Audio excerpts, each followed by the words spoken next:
Welcome to Business Aspirin, pain relief for business. Clint has managed a restoration company in Dallas since 2008 and is one of the top drying experts in his region. Clint is also the co-founder of JobDocs, a software developed to help his team manage their overwhelming volume of projects. On the podcast, Clint brings together business managers and leaders to share with you how they have overcome their business pains and how you can too. And now, here's your host, Clint Junell. Hey everyone, welcome to Business Aspirin. I'm your host, Clint Junell, and today we have with us Brandon Carpenter with Dexotech. Brandon has been in business for quite a while and is in the process, like this current company. If I say this right, Brandon actually does material manufacturing for deck coatings and things of that nature. Is that what Dexotech is? Yeah, it is. It's deck coating materials for waterproof traffic coating decks and some resinous flooring. And so there's a lot of waterproof consulting and, building envelope that ties in with that. Yeah. So see, that's perfect for a guy like me and some of my listeners. Like I'm a fire water restoration guy, right? And fire water restoration led into software, but fire and water restoration guys constantly need waterproofing type things, right? And guys that you probably work with to tie into what they're doing. Because as a fire water restoration guy, my primary thing is to dry structures and put it back together, but not to figure out where it's coming from and to stop it from happening. 95% of what we do is a toilet supply line broke and flooded a house, or a water heater flooded a house, or whatever the case may be. And so having a connection with somebody like you might be great even for my guys that are picking up on this thing. So at the end, guys, we'll make sure that you have Brandon's contact information. And you can reach out to him. The company is Dexotech. It's at dexotech.com, DEXOTEX.com, correct? Brandon? That's correct. Yeah. So, Brandon, really happy to have you on the podcast today and, kind of gain some of your wisdom and insight. Brandon's super sharp. He's got his master's degree, like he's well-educated. And so we want to spend some time kind of chatting about Brandon. So, Brandon, take the floor and tell us about yourself. Who is Brandon? All right. Well, thanks, Clint. I started in this industry a little over 20 years ago. And, my dad was a contractor, so I would work with him as a kid. And I learned that hard work with my hands wasn't for me. So I went to school. And after getting my bachelor's degree, I had a little education, some knowledge. And that was a combination that helped me fall into the business. And so from there, I spent time working for material manufacturers and suppliers where you get a good technical education. You're exposed to so much knowledge and history of research. And then I spent time working for contractors and contracting myself and with my brother, who's also a contractor. So the contracting's in the blood.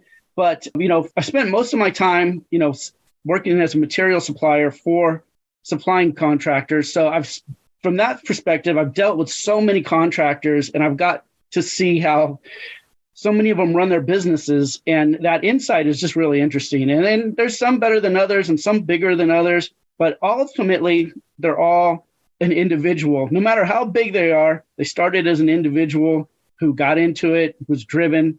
And depending on how hard they pushed and how much they delegated, kind of determine their size. So that's kind of me. And then recently, when, I've spent the last several years studying business and business strategies and business problems and what makes them work. And I got my master's degree in business leadership from the University of San Diego as a special program that was put together by Ken Blanchard. If anybody is familiar with him, he's a kind of a leadership guru. And Gary Ridge, who is the former CEO of WD-40. And Gary is just recently retired, but he really put together impressive culture at WD-40. So it was a great education and has combined with my industry knowledge to really set me up to help a lot of people, which, like you, is my goal, just to help. Yeah. Well, so that's why we're here, right? You and I are having this conversation because we like to help people. And, you kind of understand that Business Aspirin is the purpose of trying to find those little nuggets of information that can pass along to the entrepreneur that's getting started or someone that's just trying to hit the next milestone. And so I think with your background and with your master's in leadership, I think that's a great opportunity for us to connect you with our audience and see, what kind of little nuggets of information we can come up with. So we'll just chat a little bit and kind of figure out where that leads us. So tell me, like in business, in your own business, in the deck coatings, in navigating business with your clients and other people that you're working with, even consulting, that sort of thing. Tell me something that you wish you would have known when you got started. Well, like I said, when I got started, I was in the manufacturing side and I was exposed to a lot of experts early, and I learned a lot from them, but I didn't learn as much as I could have. So my advice to myself, or what I wish I knew, was to try and learn as much as I could early on, because you kind of take some maturity before you realize that you need to really start learning. And to be successful, you really become a lifetime learner. And then you realize, wow, man, I missed out on the last 5, 10, 15. I've missed out on all these years of what I could have learned. So learn from the people that are around you. You know, every product you use, every company you partner with, there's knowledge there that you can gain. And at the same time, learn wherever you can. You know, listen to podcasts like Business Aspirin. Just be learning from everywhere that you can. And the other thing that I would wish I knew was to invest more in myself, you know, and a lot of that is the education, but develop yourself. You know, whether you're an employee working for a contractor and you want to start your own business, whether you are your own business and you want to grow, anything that you invest in yourself, you own, you learn and you grow. So the more that you do that early, it just stacks up, and it takes some time to realize, I think, that you could learned more sooner. But, you know, that's basically, I think, what I wish I knew, you know, because you just don't know the opportunities that you missed out on. You know, you'll run across somebody that's an expert or somebody that's like you or that's been in the field for a long time, and everybody has an expertise, you know, and you pick their brain a little and you're like, okay, this guy knows what he's talking about. And that's the end of it. But, you know, you can dive deeper. People are willing to spend more time with you. People are willing to be resources, and you can learn more from everybody. So I've learned to do that now. And, you know, I try and pull from you what I can. I try to pull from everybody what I can. But when I was younger, not necessarily. So I kind of wish I knew that. Sure. No, I think that's brilliant. Right. And I think one of the things you said is key there. A lot of the times we're in such a hurry, we're trying to grow our business that we're not willing to take the time to just sit and learn and gain some knowledge from someone. And so we spend a lot of time trying to solve a problem that somebody else has already solved. And if we'd have just asked, we could probably get it solved. And part of that, I think, comes from, as business owners, especially me, when I was younger, I've been doing this industry for a long time, and I thought everybody was the enemy or competition, right? And so I didn't really have friends that did what I did, because I was trying to grow a business and I thought everybody was supposed to be my customer. And, you know, so I think it's valuable, in part of what you said, to take the time to build the relationships. People will invest in you. People will spend more time with you, even individuals that are in your same industry. And as a result of some relationships that I have now, man, I've been able to get some really great, valuable information and some growth because, like what you said, ask and listen and build the relationships and have people invest in you. And I think that's great, man. I love that. You kind of reminded me too, when I talk about, I have 3 kids now, Brandon. I've got a 15-year-old boy that's a hockey player. So, you know, he thinks he's filled with testosterone and thinks he's, you know, Superman and tough and smarter than everybody. I kind of remember being that way with my parents too, when I thought I was super smart. But like what you said, you know, you don't know what you don't know, and he doesn't know. So he thinks he does. So he's not asking questions to try to learn. And it's the same way with my 11-year-old daughter. She thinks she knows everything. So, man, I think that's a beautiful piece of information that you're offering there, is like, take the time to invest in yourself and actually gain some wisdom and gain some maturity.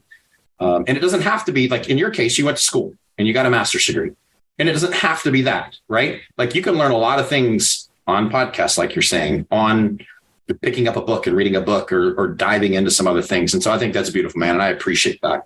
Well, real quick, Clint, there's something you just said there. And so I have a 14-year-old daughter, and she's the athlete that knows everything. And then I have a 13-year-old son. So we're pretty close there on the kids. So I can relate. But something you said there about in the construction industry, one of the problems I see is people feel like you described, that their competitors are their enemies, and they don't communicate with them. And that's a shame. There's so much from collaboration to be gained. Like, if you're a restoration company and you talk to another restoration company, well, you might find that your strengths are plumbing and carpentry, or, you know, and their strengths are finishes and maybe that's your weakness. You never know what somebody's better at than you, and you can learn from them or you can help each other. You just don't know. But the construction industry, contractors, manufacturers, every level, if they're in the same market, there's very little communication. And when it is, right, it's all kind of, I don't want to say fake, but it's all very rigid, and there's, a protection of information. Correct. And meanwhile, everybody's going to compete with each other. There's a lot of work out there. There's work to be gained. And, when you see a competitor, I would just say, what can you learn from them? And how could you make them a customer? Because you don't know how you could help them. Sure. And that, like, to that perspective, like, I think this is what I've learned. All boats rise with the tide, right? So if we can make the industry better, then speaking specifically of the restoration space, if we can make the restoration industry better and bring everybody with us, then the whole industry is better. And that's not a problem. That's a good thing. And so you said that, and it's interesting that, so I told you a little bit about, when we started creating job docs, was because I wasn't smart enough to run a restoration company and I needed something to help do that. Well, the reality is I don't know what I don't know. So in the process of doing that, we built a software based off of what I know, how I ran our restoration company and what I thought I needed from it.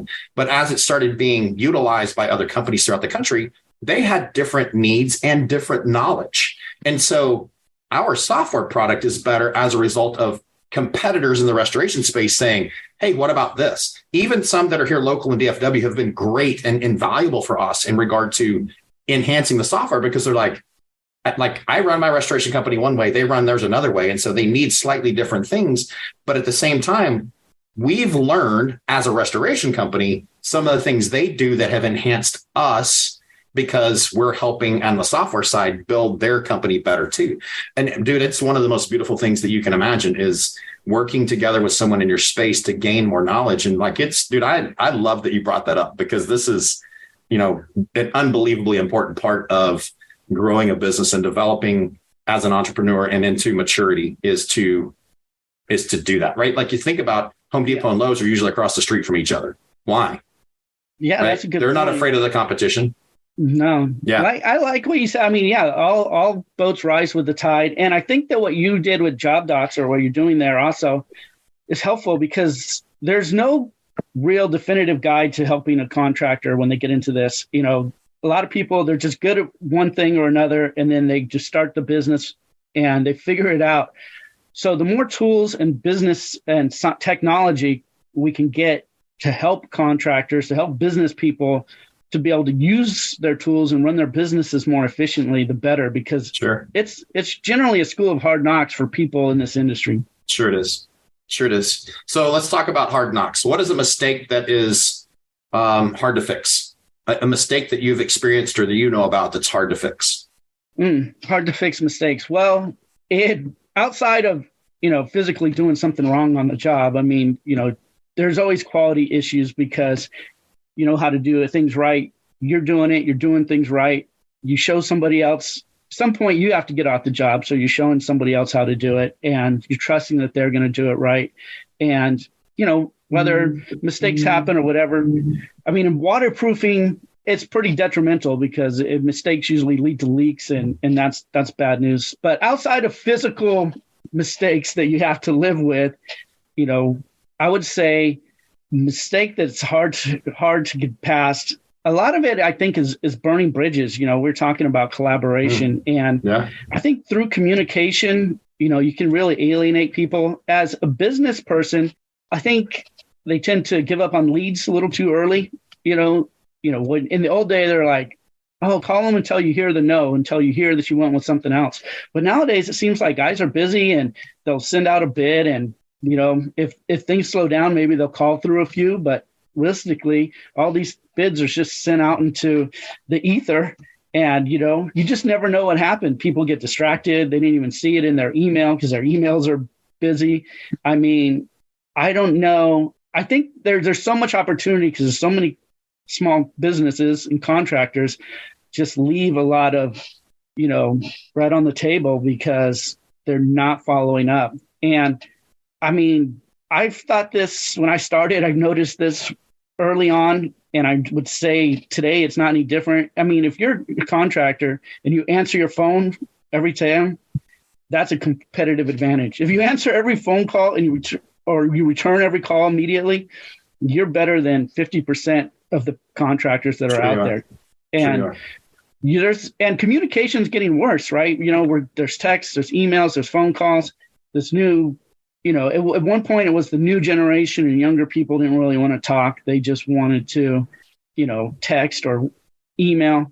And now it's kind of everybody's absorbed that. So there's so many gaps in communication. And I think because of that, there's so many, and people will take it personal. So if your customer might not see your email with your proposal, and then they just think that, you blew them off. Sure. And that's the impression that they have. And it's so easy to, things go into spam, emails don't get sent through because there's just one little thing off.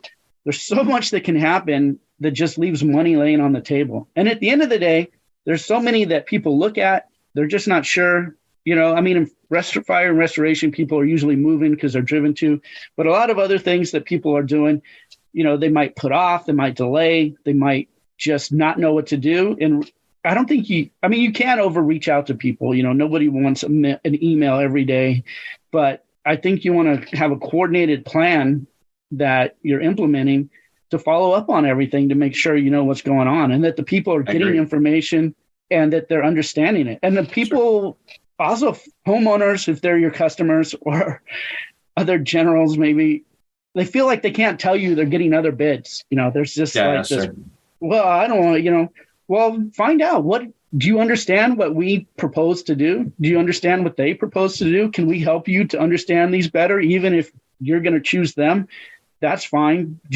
Let's help you figure it out. Lots of opportunity that gets left. And I think the most painful for people to lose out, the most painful problem is the one that leaves money on the table. Yeah, sure.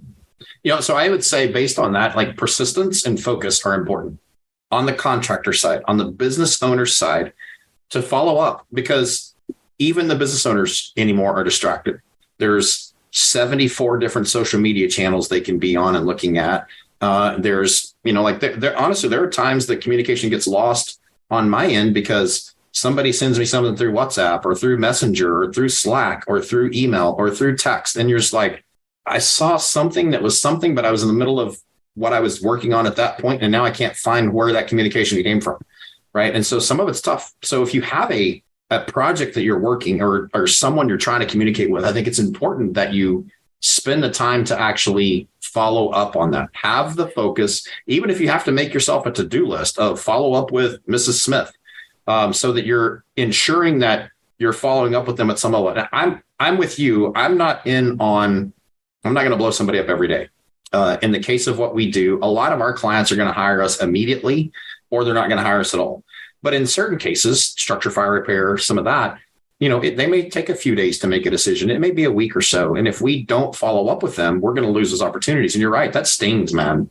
You want those opportunities to make the most of them, especially if they're good opportunities. And so I like that, right? Stay focused, stay persistent, follow up. Just don't be lazy, right? If you're going to run a business, don't be lazy. Don't be lazy. Yeah. And what happens too is if people are not getting back to you, sometimes if they don't understand, if they're looking at different proposals and it's not clear to them the decision, they'll put it off. And if you're the one that calls up and says, how's it going? What did you think? Okay, well, what is this? What is that? You can talk them through it, and you're the guy that's helping them. And versus, Very they're true. looking, otherwise they don't even understand. You could be more expensive, but they don't understand the dollars and cents. So if maybe they pick the highest guy because they think that's the best quality, or maybe they take the lowest guy because money matters. Yeah. You never know. But what they need is help to understand. Yeah. They need help to figure it out. And I would say as a contractor, take the time to understand what their hot button is. Like they're asking you for a bid. Is it just because they need to understand what it costs, or are they actually trying to get the cheapest price, or are they trying to get the most expensive person? Are they looking for the best opportunity? And understand that helps you then navigate the follow-up too, right? So I think that's significant. I love what you're saying there. Brandon, what do you think the best decision you've ever made in business is? Well, right now I'm going to say that it was just investing in myself. I mean, you just can't beat it. You can't beat it. I'm doing well where I'm at, but I could do anything anywhere because I put that into myself. And if you're listening to this podcast because you're thinking of starting a business, then learn what you can, invest in yourself, and you'll be able to start that business, or you'll be better at doing your job either way. And if you're a business owner and you are stuck in your job, it feels like, you're a slave to answering phone calls. If you just can't get away from it, right? You're 7 days a week. You take 2 days off and you have to call and check in every time. Invest in yourself so you can elevate your skill levels, so you can delegate to become a better delegator, because you really want to create a team of leaders underneath you that can do the job when you're not there. And, that's one thing that I like to get out, is that the best leaders don't have to show up, because they taught leaders underneath them that know how to do the job, and they don't have to be there. So, and you can be that person, you can develop into that. So you may have been a great tradesman who became a contractor. You may become a great contractor, but you're overwhelmed. You can evolve to another level and be a great delegator and business owner. But it comes with investing in yourself and learning the process. Yeah. I think that's great, man. Like, it's interesting that you say, to be a good leader and be able to kind of remove yourself. So in the middle of 21, I wound up in ICU for 6 weeks with COVID pneumonia and a fungal infection in my lungs, lost 50 pounds. Like it was a rough experience. Like I didn't think I was going to make it out of the hospital. And while I was there, I mean, I shut down a bunch of lead sources because I didn't want to just, blow my team up with work when they're worried about whether I'm going to even be alive in the next day or whatever. But my team was able just to keep moving forward. Everything moved forward and we did just fine. And it functioned through all of that. And there were probably some things that were done that I would have done slightly differently. But the reality is they were empowered to do what they needed to do. And I think that's spectacular, right? I was very fortunate for that to be the case. I wouldn't necessarily consider myself to be a great leader, but I've been very fortunate to put a team together that does a really great job. I think that's the signs of a great leader, and you did a great job. I mean, I would tell everybody they should plan to be in the hospital for 6 months and plan their business for that. Yeah. And you know what that means? Maybe you never have to deal with such an experience, which is horrible to go through. And I'm glad you're here. But you know what? If you're prepared for that, if your business could handle that, then it could handle you taking a week off as well. Without checking emails and calling in on jobs every day. And I don't know too many contractors in this business who can even take a week off, let alone two, and have a really quality vacation without being half involved mentally on what's going on. And it's hard. I mean, I'll tell you that it's hard because it's still hard for me to do, right? Is to leave town and not worry about anything that's going on. But I know my team is capable of doing it, and that's great. And to the statement again of invest in yourself, how sad and awful if you're the exact same person 5 years from now that you are today, that you haven't improved yourself, or 10 years from now. And unfortunately, Brandon, there are people that go through life and they're the same person in 60 years. They haven't invested in themselves. They keep doing the same thing. They keep plugging through the same stuff. And some of that, it's okay, right? They're fine with that and they're great. And some they're not and they're miserable, but they still aren't taking the time to invest in themselves. So I love the fact that you keep going to that's a great point. Yeah, it's a tragedy that people that don't grow, and some people don't want to, and maybe they're happy in the box that they create and they live in. But yeah, there's so much more you could be doing, and you never get that time back. I mean, it's never too late to get started, but you also never get the time back that you kind of let slip through.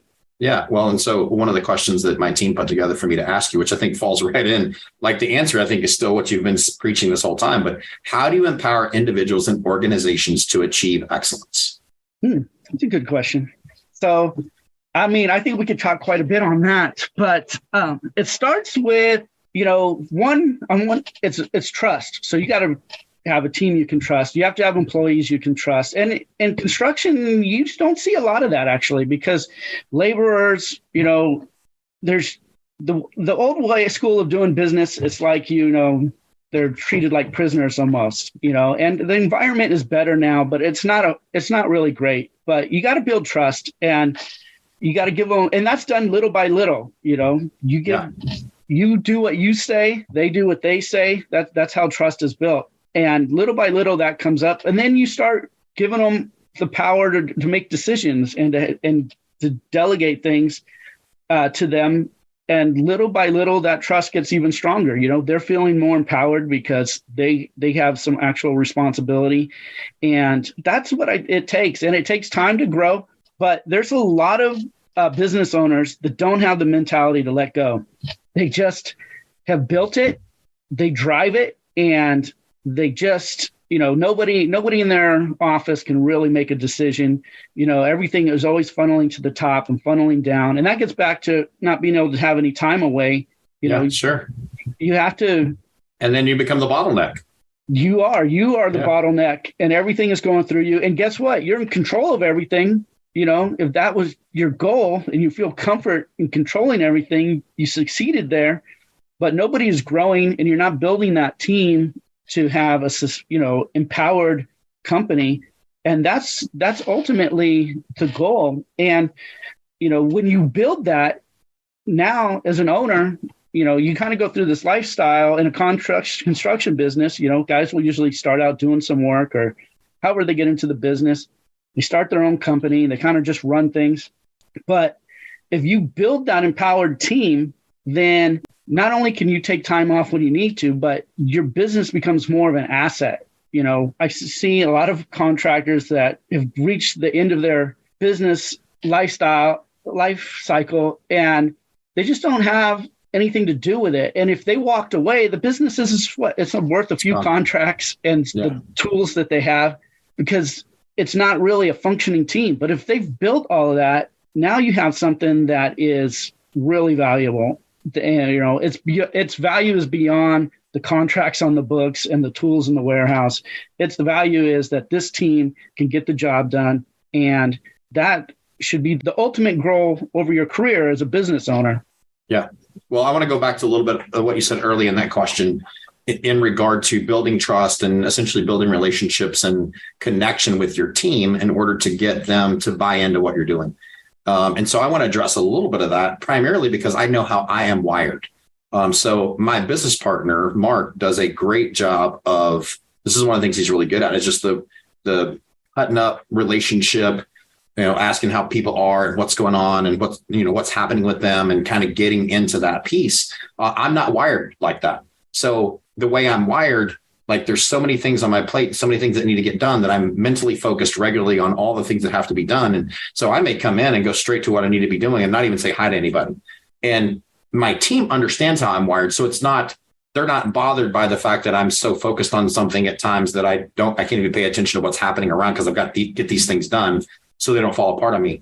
But it's important for me to work at sitting down and having the conversations with my team because they know I'm not wired that way, but it means a lot for me to have those conversations with them and ask how they're doing and talk about the kids' baseball this weekend and what's happening with your daughter and things of that nature that I care about, but my mind is wired to focus on the task at hand first, more than the relationship. So it's important, like for anybody else that's out there like this, figure out how you're wired, pay attention to that so that okay, I also need to know how my team is wired, because I need to know if my team is concerned about having these conversations with me, or if they're more bothered by the fact that I stop and ask them questions and they don't want to talk to anybody, because we've had different teammates that way too. So there's a lot to building these relationships that I know you're trying to say something, so jump on it and tell me. No, you nailed it there so well. So as a business owner and the leader of your business, you have to understand how you're wired, because everybody's wired a little different.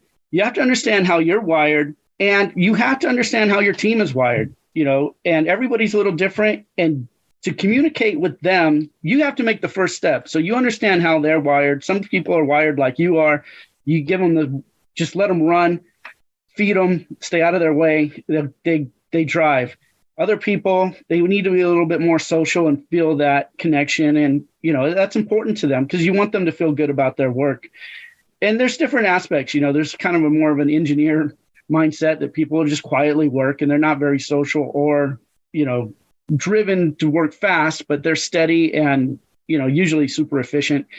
But there's different and you have to understand what your team, how you are and how your team is wired, and then feed them what they need as the bigger person and the leader. But then to bring it full circle, like you were just talking about, then educate them how you're wired so that they understand what works best for you, so that there's trust, there's connection, and they understand that, Clint's not being rude when he just comes in and goes in his office and jumps into stuff. He's got things on his mind. That's how he operates. Because when people understand how people are, those actions. Difference. Yeah, those actions aren't offensive. And, and then you make the effort as new people join the team. And I think what it allows people to be is to work with the way they're wired. And one thing, though, I like to say to business people all the time is not to expect people to be wired the way you are. So there's a lot of contractors that are wired like you, that are like, go, they'll be like, go, go, go, go. And they care about their people and they care about things, but they're not wired to express it, just to go, go, go. Sure. And when they have an employee that is more talkative or, just moves slower, it frustrates them. But the bottom line is, some people are going to work faster than others. Some people are going to be more productive than others.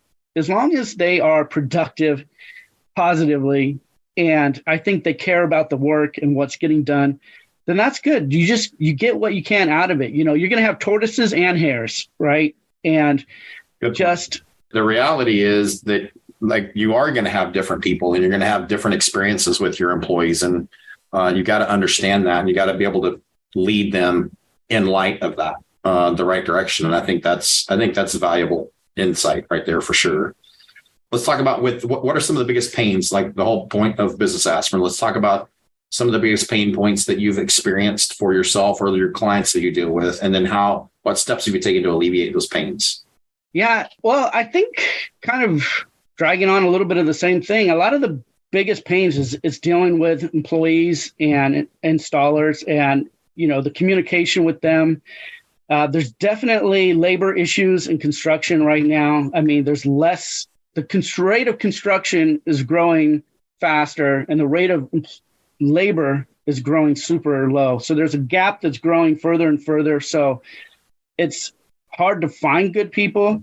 You got to do what you can to keep good people. In fact, I mean, it's almost impossible to find good people. Contractors I talk to now would settle for finding adequate people. Yeah, sure.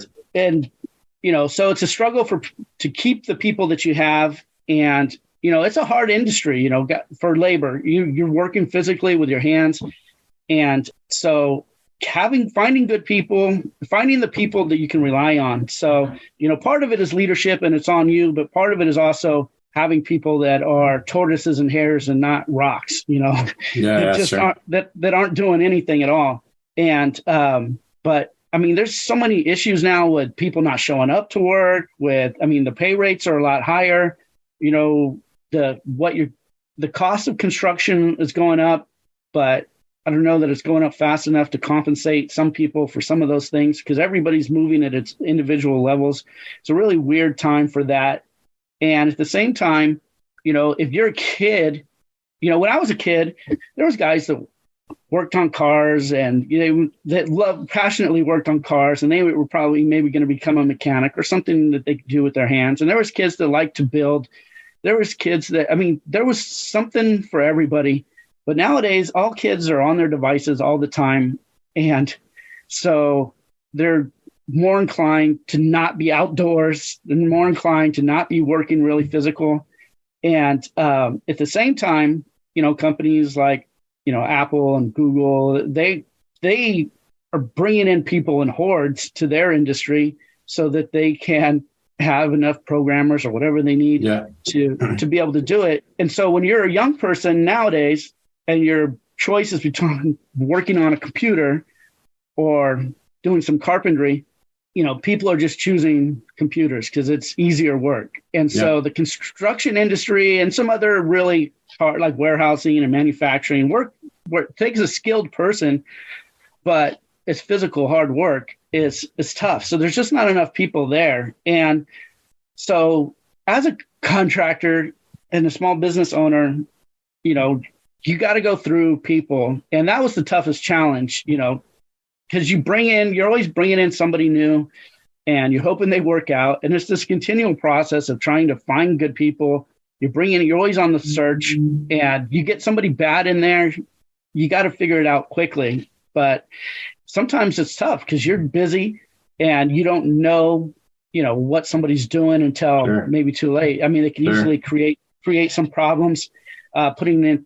But yeah, I think just that relation and trying to get people to do what you need to do them to do. And the reality is there's also, like, when a contractor shows up to a homeowner, they're just expected to be the experts in doing everything that they're doing. But it's oftentimes the contractor's using a new product or you're doing a new process that, they've maybe done a few times before, or they're trained on, or they went through training, but they're still kind of figuring it out while they're there.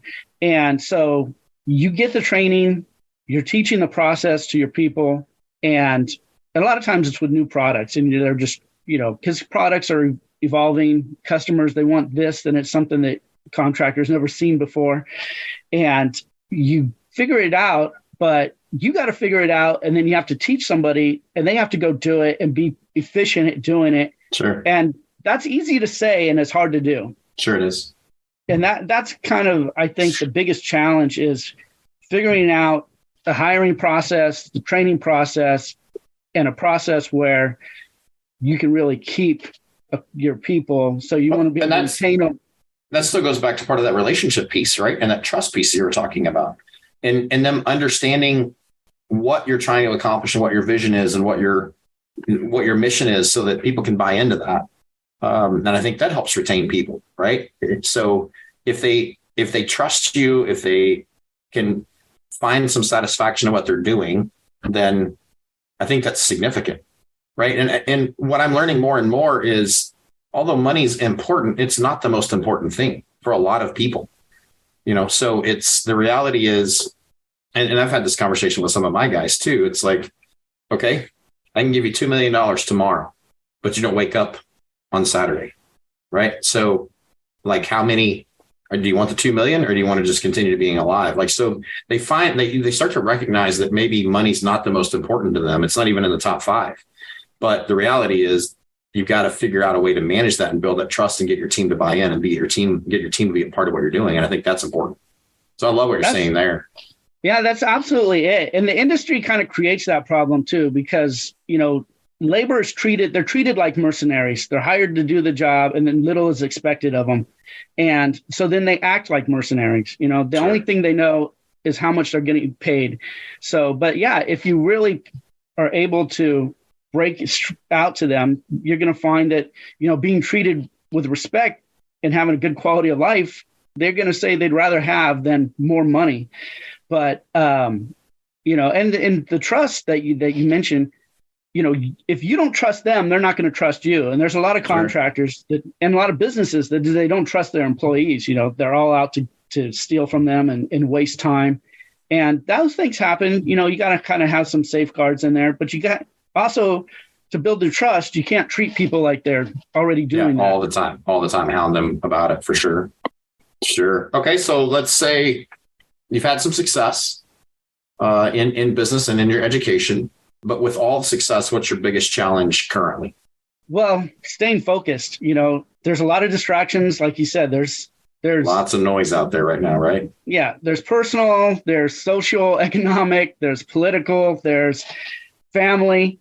And then, that's all you have to just cut through and focus. And then when you're at work, there's so many things that could distract you. There's new projects. There's, things that everybody probably has, I'm the proverbial closet full of projects that were never finished. That could be something if they put the time into it. And so really, focusing on one thing. And they said that, I remember reading an article or whatever that Steve Jobs said that one of the best things that they did when they were coming out with the iPhone was just making the one phone. And they started to come out with a few different little versions, but more or less there's one version of iPhone that comes out. And, you turn around and look at Android or Google or Samsung.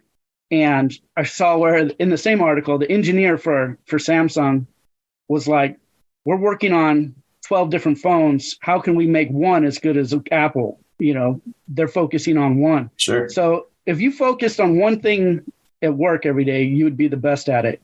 But, you have to broaden that to focus on what you have to, but try and keep that focus as narrow as you can. The least amount of things that you're working on and focusing on, the more success and progress you're going to have. And the more things that you're trying to bring in, the more they just start to siphon away from each other. Yeah, sure. So for me, in regard to that, I think find processes. Find a process that allows you to be focused, whether it's, just as an example, check your email in the morning and in the afternoon, but don't check it every 5 minutes, right? If there's something that's amazingly impressing, then maybe somebody can reach out, pick up a phone and call you, but don't just constantly check your email. That's just a little tool like that. Find processes, find some tools that help you stay focused or help, that will help move projects along for you and ensure you're following up on them and raise flags and all the parts and pieces. And that's really one of the reasons I even created Job Docs, is because I needed help ensuring that I didn't let stuff slip through the cracks. That's one of our marketing things in regards to that, because focus was an issue and we had to work on focus. And so we built tools for that. So if you have a focus issue, guys, like find some kind of process, find a method to go, okay, I got to get 4 things done today. Get those 4 things knocked out, make you a little list, make it on a whiteboard, whatever you got to do, and get those 4 things knocked out. And then all the ancillary things later can be dealt with. But if you got 4 things you got to get done, get them done and knock that out and pay attention to it. And that'll help on the focus side. All right, Brandon, go ahead. No, definitely that's the way to do it. Stay focused, and processes and software like that can help you to stay on your focus. Any little bit helps. And the one thing I would add is learn to say no to yourself, because you can be your biggest distraction. So, sure. Say no to yourself, stay on your process. Perfect. So any last piece of wisdom that we haven't discussed in all of this so far that you want to share that's like you're itching to get out? No, I think that was a great conversation. There's always, so much more to talk about. I really enjoyed the conversation. I think that as more people join in the conversation, it's just about helping people and how we can make this industry better. And if you're a business owner within it, understand that you're part of a community and try and engage with that community and help to make it better. That's beautiful, man. Well, I appreciate you being here, Brandon. Maybe we'll come back for round 2 sometime. But ladies and gentlemen, it's a pleasure. Yeah, ladies and gentlemen, thank you for listening to this episode of Business Aspirin. I'm your host, Clint Janelle, and Brandon Carpenter with Dexo, Texas with us. And Brandon's got some wisdom and insight, and we'll make sure that there's contact information available for him as well. So if you need to reach out, have any questions, maybe he can help navigate some stuff with you and consult for you a little bit, then we certainly want you to be able to have him as a resource. Brandon, again, thank you so much for your time. I appreciate you being here, my friend. Thank you, Clint. I enjoy being on the show. This has been a Business Aspirin, Pain Relief for Business podcast. If you're a business owner trying to overcome your business pains, follow us on Apple Podcasts or visit our website for more information, job-docs.com.